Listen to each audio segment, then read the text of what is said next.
सोलापुरात हरिहरा वीर मल्लू सिनेमाच्या पहिल्या शोला प्रचंड प्रतिसाद मिळाला।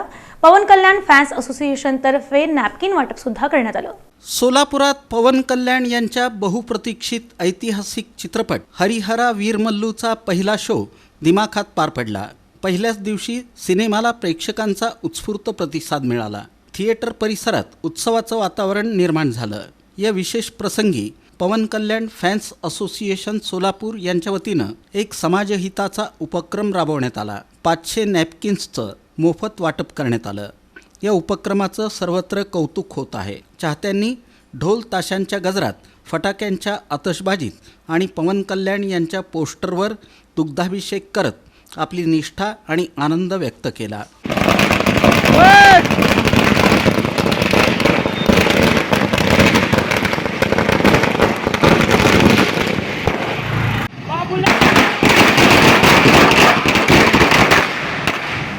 थिएटरमध्ये हाऊसफुल शो पाहायला मिळाला। यावेळी श्रीनिवास कनकी, गणेश पोतन, अनिल कोंडा, श्रीनिवास महेशन, नरेंद्र बल्ला, श्रीनिवास बिटला, रोहन सोमा, सूरज दासरी, विनायक जगताप, अंबादास गड्डम, श्रीनिवास यन्नम कामटे हे मान्यवर आणि पवन कल्याण यांचे निष्ठावान कार्यकर्ते उपस्थित होते। हरिहरा वीर मल्लू या चित्रपटात पवन कल्याण यांनी एका धडाडीच्या वीर योद्ध्याची भूमिका साकारत चाहत्यांच्या मनात अढळ स्थान निर्माण केलं आहे।